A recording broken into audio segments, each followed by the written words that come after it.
All right, hey guys, welcome. Today's lesson is going to be on section 15-4, some measures of variability. And so you want to get out your notes packet, your fill-in notes to make this go easier. And we'll get started.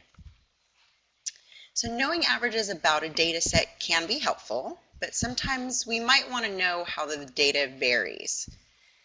So there's two different types of measures of variability. One of them is range, and the other is standard deviation.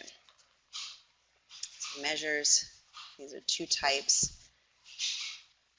of the types of measures of variability, range and standard deviation.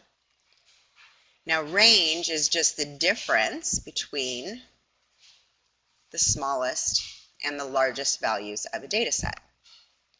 We'll go into standard deviation in a bit, but for right now, range is the fastest one to find. You just take the largest value and subtract from it the smallest value.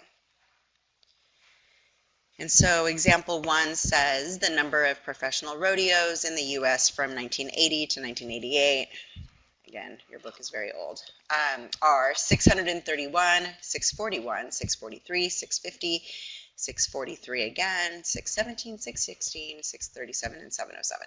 So what is the range? And so what you want to do is find which one is the largest value and then subtract from it the smallest value.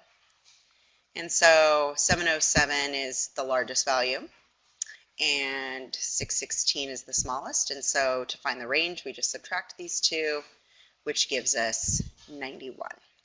So that is the range of this data set. You learned how to find the mean. Remember that the mean of this data set would be adding each of these values together and then dividing by how many there are. And so how many are there? 2, 4, 6, 8, 9 values. So you want to add up the 9 values and divide by 9 and you should get 642.8 is the mean. And so what they're asking is, what does it mean to have a mean of 642.8 and a range of 91? What does that tell us about this data? A mean of 642.8 and a range of 91.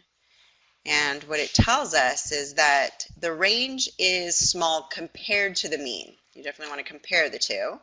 Right, so the range is 91, but our mean is 642.8, and so compared to the mean, the range is small, and so what we can conclude is that most of the data is relatively close to the mean. So since the range is small compared to the mean, we can conclude that most of the data is relatively close to the mean. And when you look at, this should make sense to you, right? When you look at these 9 pieces of data, only one of them is in the 700s, right? All of them are in the 600s, and so it makes sense. So, if you're still writing, raise your hand so that the sub can pause the video at this point until you're done writing that statement. But otherwise, we're going to move on to example 2. So example 2 says that each of the following data sets has 8 items of data, and they give us that the mean is 75 and the range is 100. And then for each set, describe the distribution of the data. So set 1 looks like this. There's 2 zeros and then 2, 4, 6 100s, right? It has 8 items. If you were to add up all 8 items and then divide by 8, you would get that the mean is 75. And then the largest number is 100 and the smallest is 0, and so the range is 100. But notice that the only 2 values we have here are 0 and 100, and so there's only 2 extremes, right? 0 and 100. I've got a minimum of 0, I've got a maximum of 100, but then that's all I've got. I've only got those 2 different values, and neither one of these values is close to 75, so that's how you describe that set. Set B has a 25, has a whole bunch of 75s, and then a 125. And notice the same thing, that if you were to subtract 125 minus 25, you would get a range of 100. And if you were to add up all of these values and divide them by 8, you would get a mean of 75. But this looks much different from part A, in that most of the data is at the mean. And then we do have two extreme values that are not at the mean, right? But so it looks much different, but has the same mean and same range. And then part C has all kinds of numbers in there, right? The largest value is 125, the smallest is 25, so again, same range of 100. If you were to add up all of these and divide by 8, you would get a mean of 75.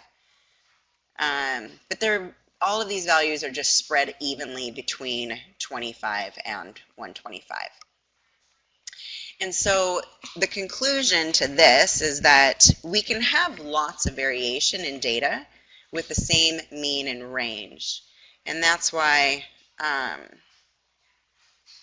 it's important for us to know some other info about a set of data. So finding how this data set varies, finding the variability of this data set is needed, which is where standard deviation comes into play.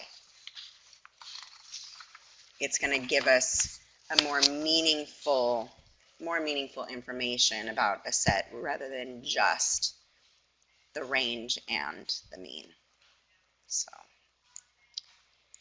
if you're still writing, raise your hand so that the sub can pause the video at this point if you need to keep on writing. Otherwise, we'll go into the next slide that explains how to find standard deviation. So first of all, you need to know that standard deviation is usually denoted with this Greek letter sigma.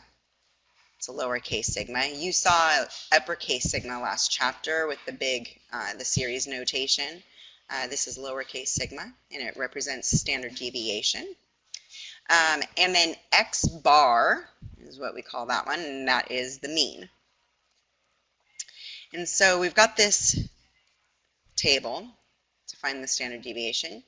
The first column will be X, second column will be X minus X bar, and then the third one will be X minus X bar squared. So the first one will be all of your X values in your data set, so each individual value.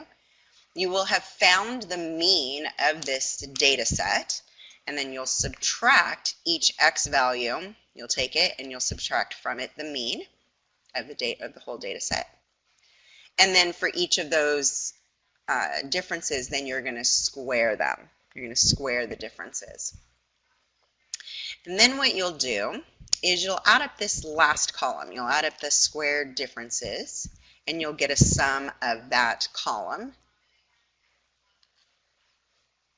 You will then take that sum and you will divide it by the number of X values that you've got in your data set. How many of those values did you get? So you want to divide by the number of X values. And then the standard deviation will be the square root of what you get there. So you're going to take the sum of the square differences. You'll divide it by how many values are there, and then you will take the square root of that answer. If you are in AP Stats, it's quite possible that you know a faster way of doing this, and we don't care. You're going to do it the long way. You're going to do it the way we teach you in here.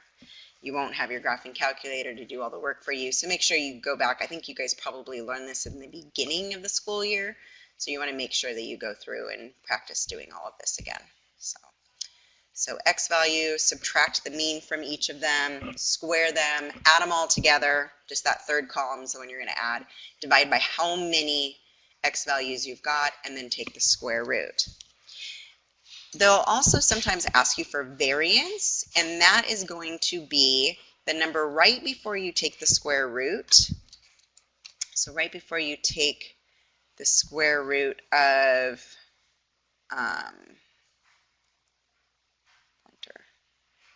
oh, that's not where I wanted the pointer. Right before, I didn't know that's what was going to happen. That's funny. Oh, shoot. Where did my picture go? Uh-oh. I don't know if I'm still on the video screen. Oh well, if I'm not, I'm not. I don't care. All right, so draw. That's probably what I wanted here. So, okay, maybe that's not what I want. Well, nope, not what I want. All right, forget it. I'm not drawing on anything. Does it let me do it down here? Nope. Well,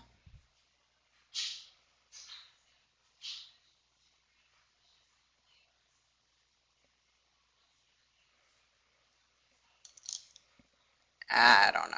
Whatever. We'll just keep on going. But anyway, okay, so you know that answer you got right before you took the square root to find standard deviation? That's what's going to be the variance. Will be that. All right. And what in the heck am I doing right here? Nope. There we go. When finding standard deviation of an entire population, we divide by n. And if we're using a sample of a set of data, then we're going to divide by n minus 1. That's actually what you do in stats class, because in stats class, in statistics, it's very rare for you to be able to get a hold of an entire population. And so you pretty much always have a sample set that you're getting information from. And so in order to kind of compensate for the fact that it's not the entire population and there might be some variance in there, you divide by n minus 1 instead. So you're going to, in this class, you're going to define both values. You're going to find the standard deviation, the sigma value, when you are looking at it, treating it like an entire population, like it's the entire, it's everybody, dividing by n. And then you're also going to find the standard deviation, treating it like a sample set, and that would be dividing by n minus 1. So if you're treating it like a sample, then standard deviation is denoted with a little lowercase s instead of the Greek letter sigma. So, all right, let's do example 3. Let's actually do it. Let's find the standard deviation and the variance of the following number of accidents reported in a year by drivers with suspended licenses. So you want to find the mean first. That would be x bar, and you do that by adding up all of these values, and there's 8 of them, so you add them all up and divide by 8.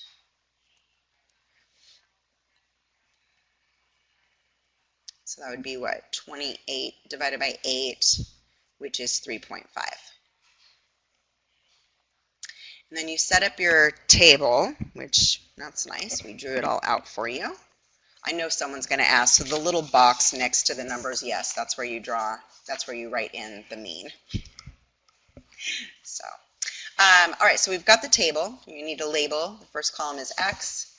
That's where you're going to list all of your x values. I put them in order. It makes life easier to kind of double check yourself that your numbers are correct. So you list out all of them, even when there's repeats. The next column, the middle column, will be x minus x bar. And so you'll do 1 minus the mean. So 1 minus 3.5 would give you negative 2.5.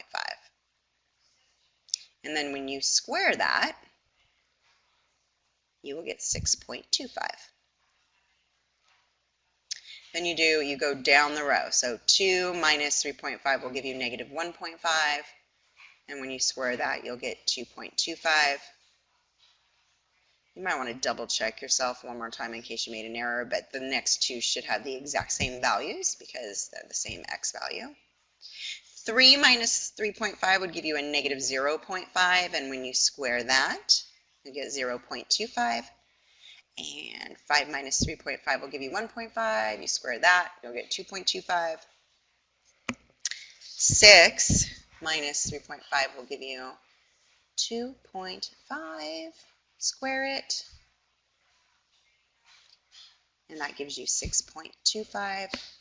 And then 7 minus 3.5 gives you 3.5, and squaring that gives you 12.25. All right, so look on your paper. What do we do next? You're going to add that third column. So just the last column where you squared all those numbers, you're going to add all of those up, sum them up, put them in your calculator. Don't be lazy.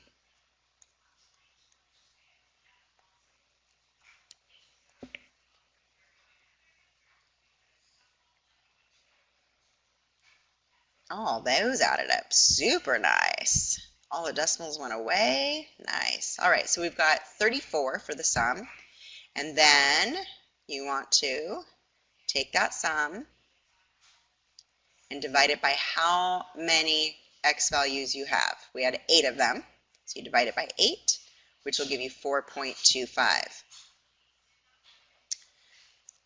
Now to find the standard deviation, we got to take the square root of this, but let's just go ahead and label this, that value right there that you just found is the variance. So let's label that for variance, which is one of the things that they wanted us to find. And then you take the square root of 4.25 to get the standard deviation. And that's going to give you about 2.06 for the standard deviation. All right, so now let's do, because this is what we're going to have you do in the homework, let's go back, and we don't have to do the whole thing over. It's just the very last steps that you're going to do a little bit different. If we treated this set as if it was just a sample set of data, right? We don't have the whole entire population to be, of accidents reported in a year, right, with suspended licenses. Obviously, in California, there are way more than 8 drivers with suspended licenses that got in accidents, right? So truly, this is more likely a sample versus the entire population. And so let's compute it that way also. So what you're going to do is take that sum of 34 that you got from adding up that last column, and instead of dividing by 8, we're going to divide by n minus 1. Called degrees of freedom, because just to make up for the fact that we couldn't get everybody, right? So divide it by 7 instead, which means my variance will be about 4.86. Taking the square root of that, look at how I used a lowercase s this time to represent the standard deviation. And you get 2.20. So that's what we're going to have you do in the homework, is find both the standard deviation, using it, treating it as if this is the entire population, and then also as a sample set. Your book pretty much has you do it, you treating it all like populations, but that's not really how it works in the real world, so we want you to practice both. All right, I think that is it. Yep, here is your homework. Oh, there is a typo. Oh, it's not. I wonder if it's going to let me see if I can figure out. That little find both question mark and S is the find the standard deviation. There's the drawer. Now it shows up. All right. This should be not a question mark. This should be sigma. All right, so you're going to treat it both as a population, that's sigma, and then also find the standard deviation as if it was a sample set. And that is your homework.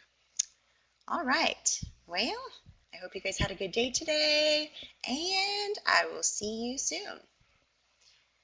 Good luck with your homework.